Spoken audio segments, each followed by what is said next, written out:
Chapitre 4 Ouest. Quelque part dans le palais d'Ascalon, les aiguilles noires d'une horloge en verre laiteux s'approchaient lentement de midi. La chambre de présence était comble pour accueillir la délégation mentandonienne, comme toujours lorsque des ambassadeurs étrangers se présentaient en Nice. Les fenêtres avaient été ouvertes pour laisser entrer la brise aux senteurs de chèvrefeuille. Celle-ci ne suffisait toutefois pas à dissiper la chaleur. Les fronts étaient moites de sueur et les éventails de plumes étaient sortis, si bien que la pièce semblait envahie d'oiseaux batifolants. Ehad se tenait parmi la foule avec les autres dames de l'antichambre. Margrès Rue se trouvait à sa droite, les demoiselles d'honneur leur faisaient face, de l'autre côté du tapis. Truide Hutzeder rajusta son carcanet. Ehad n'arrivait pas à comprendre pourquoi les Occidentaux n'acceptaient pas de se dépouiller de quelques couches de vêtements durant l'été. Des murmures résonnaient dans la salle caverneuse. Assise bien au-dessus de ses sujets, Sabran neuf observait la scène depuis son trône de marbre. La reine d'Inis était le portrait craché de sa mère, de sa grand-mère, et ainsi de suite sur plusieurs générations. La ressemblance était troublante. À l'instar de ses ancêtres, elle était dotée de cheveux noirs et d'yeux verts d'eau qui semblaient se fracturer au soleil. L'on prétendait que, tant que sa lignée perdurait, le sans-nom ne pourrait jamais s'éveiller de son sommeil. Sabran embrassait tous ses sujets d'un regard détaché, qui ne s'attardait sur personne en particulier. Elle avait 28 ans, mais ses prunelles recelaient la sagesse d'une dame bien plus âgée. Aujourd'hui, elle incarnait la richesse du Rhénome d'Inis. Sa robe en satin noir, rendant hommage à la mode mentandonienne, était ouverte jusqu'à la taille pour laisser paraître une pièce d'estomac aussi pâle que sa peau, dont les broderies argentées et les semences de perles scintillaient. Une couronne de diamants attestait son sang royal. Les trompettes annoncèrent l'arrivée de la délégation mentandonienne. Sabran chuchotait quelques mots à Lydie Arbella Vallon, victoresse de Sus, qui sourit et déposa sa main couverte de taches brunes sur la sienne. Les étendards entrèrent les premiers. Ils brandissaient le signe argenté de Mentandon, reposant sur un fond noir, l'épée véritable tournée pointe vers le bas entre ses ailes. Puis vinrent les domestiques et les gardes, les interprètes et les officiels. Enfin, Lord Oscard, duc de Zéhéder, pénétra d'un bon pas dans la pièce, accompagné de l'ambassadeur d'Inis à Mentandon.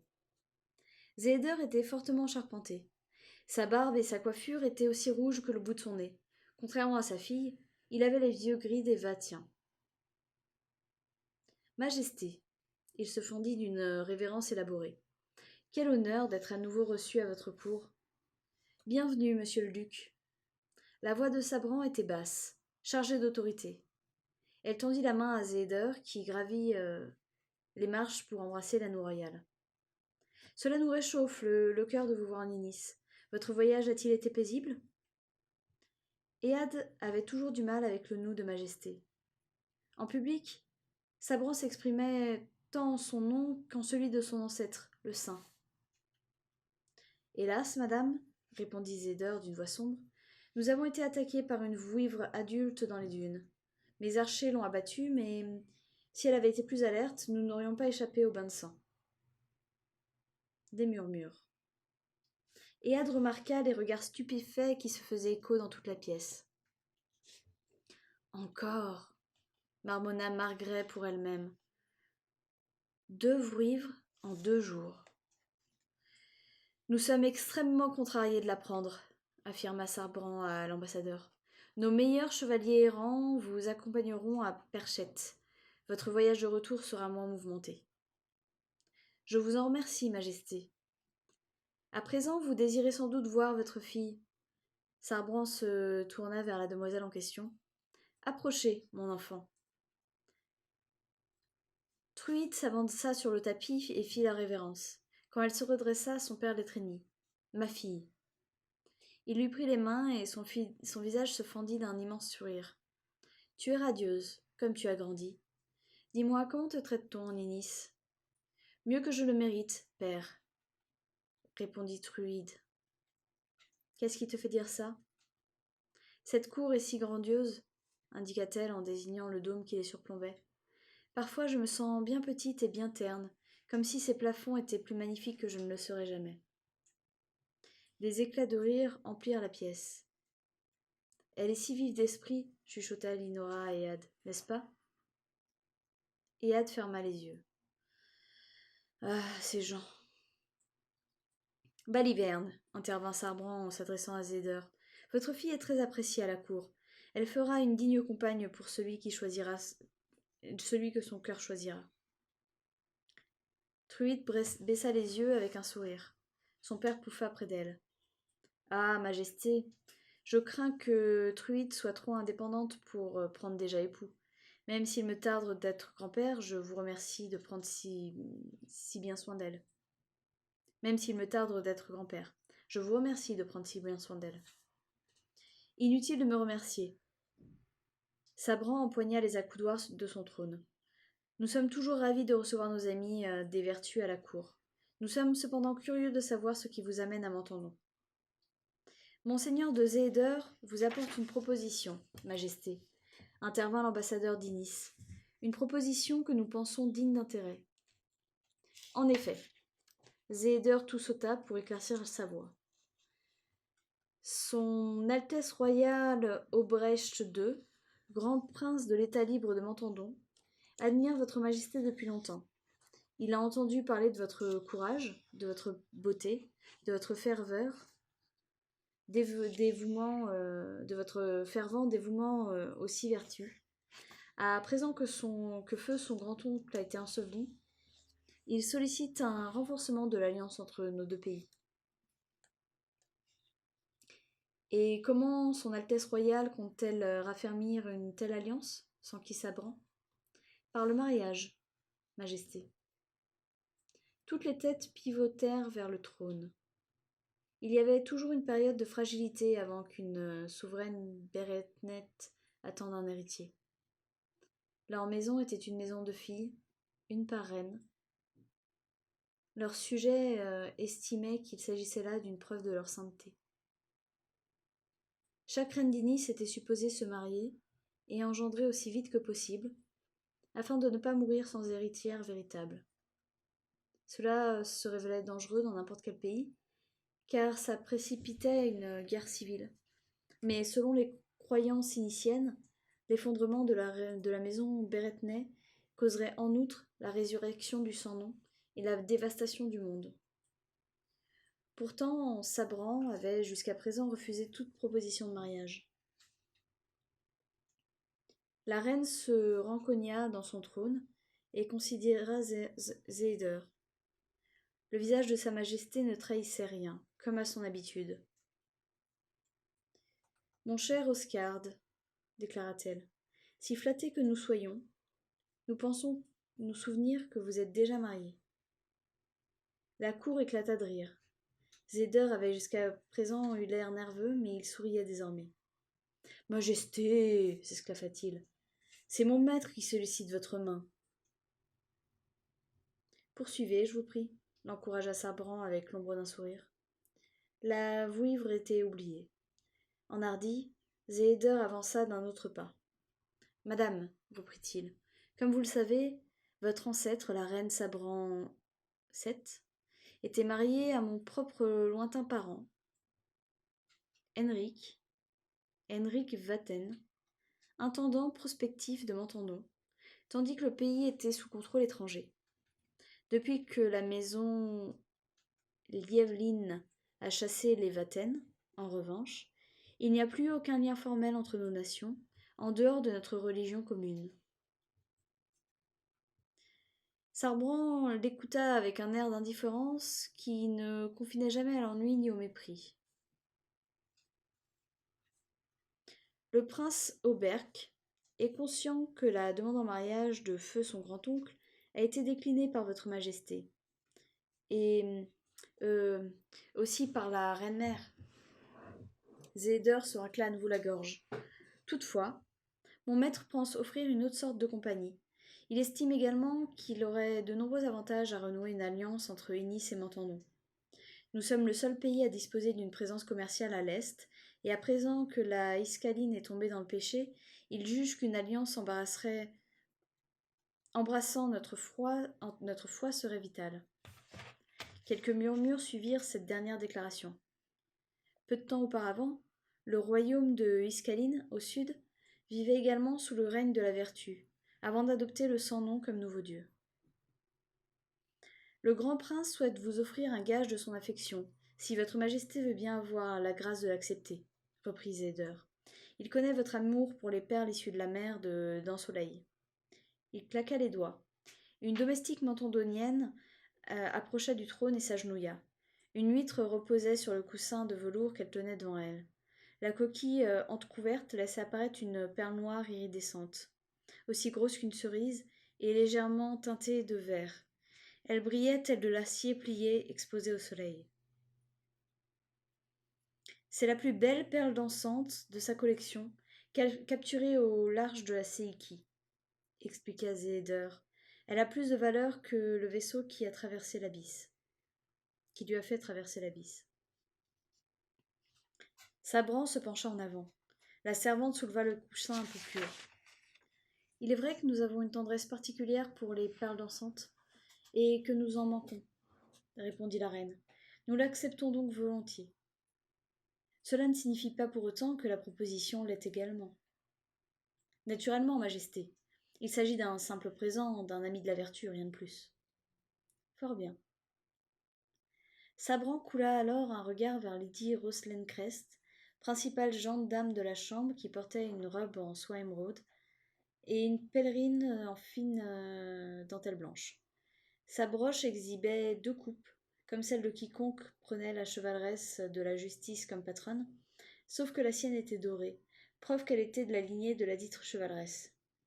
Roselaine fit un signe à peine perceptible à l'une de ses demoiselles d'honneur, qui se hâta d'emporter le coussin.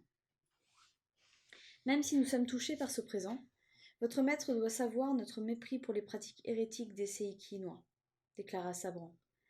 Nous ne désirions aucun rapport avec l'Est. Naturellement, reprit Zéder.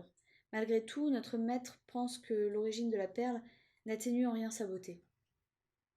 Votre maître a peut-être raison. Sabran se réinstalla confortablement dans son trône. Nous avons appris que son Altesse royale se préparait à devenir sanctarien avant d'être nommé grand prince de Mentendon. Parlez-nous de ses autres attributs. Gloussement. Le prince Aubrec est très intelligent et doux, Majesté, en plus d'être doté d'un grand flair politique, détailla Zéder.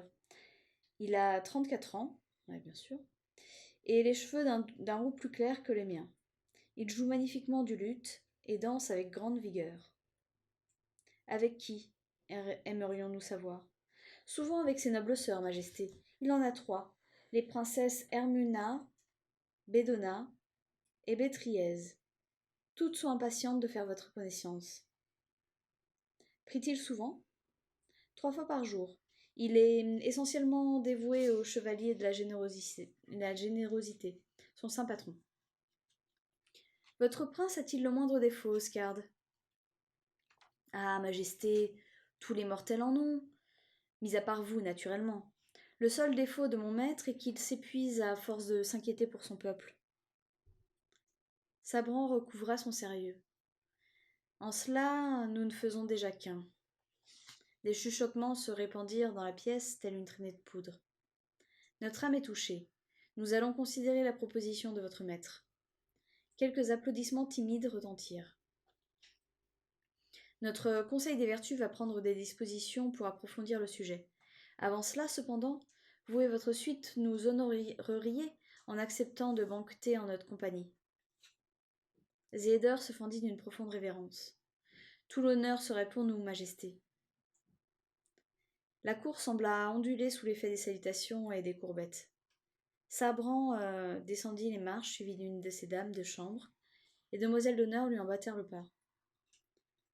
Ehad savait que Sabran n'épouserait jamais le prince rouge. Elle fonctionnait ainsi. Elle jouait avec ses prétendants comme avec des poissons au bout de sa ligne, acceptant présents et flatteries sans jamais offrir sa main en contrepartie. Alors que les courtisans se dispersaient, Ehad s'éclipsa par une autre porte avec les autres dames de l'antichambre. Lady Ninora Payance, une blonde aux joues bien roses, était l'une des 14 enfants du comte et de la comtesse de Montpayance. Son passe-temps préféré était les commérages. Ehad la trouvait particulièrement agaçante. Lady Margaret Rue, en revanche, était sa proche amie depuis longtemps désormais. Elle avait rejoint la maisonnée royale 3 ans plus tôt, et s'était rapprochée d'Ehad aussi vite que son frère, Los, de 6 ans son aîné. Ehad avait rapidement découvert que Margaret et elle partageaient le même sens de l'humour, et qu'elles se comprenaient en un regard. Elles avaient en outre le même avis sur la plupart des gens de la cour. « Nous devons travailler vite aujourd'hui, dit Margaret. Sabran s'attend à nous voir au banquet. » Margaret ressemblait énormément à son frère, avec sa peau ébène et ses traits affirmés.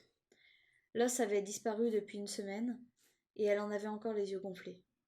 « Une demande en mariage, commenta Linora alors qu'elles enfilaient le couloir, hors de portée d'oreille du reste de la cour. Et de la part du prince Aubrec, je le pensais trop pieux pour se marier. Aucun prince n'est trop pieux pour épouser la reine d'Inis, la détrompa Ehad. C'est elle qui l'est trop pour accepter. Mais le Rhénome doit avoir une princesse. Linora, intervint Margaret d'un air pincé. Un peu de modération, voyons. C'est pourtant vrai. La reine Sabran n'a pas encore 30 ans. Elle a tout le temps du monde. Ehad comprit qu'elle n'avait pas eu vent de l'assassin ou Linora aurait eu la mine plus grave. D'un autre côté, Linora ne paraissait jamais sérieuse. Pour elle, une tragédie était une source de bon ragoût. « J'ai entendu dire que le grand prince était immensément riche, » reprit-elle sans se laisser démonter. Margaret soupira. « Et nous pourrions tirer profit de leur comptoir commercial à l'est. Imaginez donc pouvoir accéder à toutes les perles de la mer de Dent-Soleil, au plus bel argent, aux épices et aux bijoux. La reine Sabran dédaigne l'est, ainsi que nous devrions toutes le faire, rétorqua Ehad. Ce sont des adorateurs de Wyrms. L'Inis n'aurait aucun négoce à y faire, idiote. Nous pourrions tout acheter au menton d'Aunien. La souillure n'en serait pas moins grande.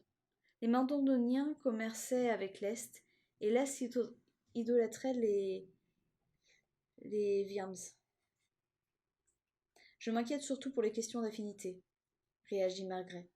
Le grand prince a un temps été promis à Domata Marosa, une femme qui est désormais princesse héritière d'un royaume draconique. Oh, les fiançailles ont été dissoutes il y a longtemps, contra Linora, en rejetant ses cheveux en arrière. Et puis, je ne pense pas qu'il l'appréciait beaucoup. Il a dû percevoir qu'elle avait le cœur maléfique. Une fois aux portes de l'antichambre, Ehad se tourna vers les 2 autres dames. « Mesdames, je m'occuperai de vos corvées aujourd'hui. Vous devriez assister au banquet. » Margaret fronça les sourcils. « Sans toi ? Je ne manquerai à personne. » Ehad sourit. « Allez-y toutes les deux et profitez-en. » Le chevalier de la générosité te bénisse, Ehad. Linora avait déjà remonté la moitié du couloir. Tu es tellement bonne. Alors que Margaret s'apprêtait à la suivre, Ehad la rattrapa par le coude. As-tu eu des nouvelles de l'os ? Murmura-t-elle. Pas encore. Margaret lui toucha le bras. Mais il se trame quelque chose. Le faucon de nuit m'a convoqué ce soir. Lord Seton Combe, le maître espion en personne. Tout le monde ou presque l'appelait faucon de nuit, car il cueillait ses proies sous le couvert des ténèbres. Les mécontents, les seigneurs affamés de pouvoir, ceux qui se montraient trop entreprenants avec la reine, il pouvait faire disparaître n'importe quel problème. Penses-tu qu'il sache quelque chose ? S'enquit doucement Ehad. Je suppose que nous le découvrirons vite. Margaret lui pressa la main avant de repartir rejoindre Linora. Lorsque Margaret Rue souffrait, elle souffrait seule. Elle détestait se délester de son fardeau sur quelqu'un d'autre. Même les plus proches amis.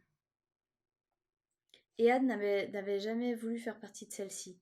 À son arrivée en Inis, elle s'était résolue à rester seule autant que possible, ce qui était le meilleur moyen de préserver son secret. Toutefois, elle avait été éduquée dans un environnement très uni. Et elle s'était très vite sentie en mal de compagnie et de conversation. Jondu, sa sœur, en tout point sauf en sang, avait été à son côté depuis sa naissance ou presque. Et Ehad s'était senti désespéré sans elle.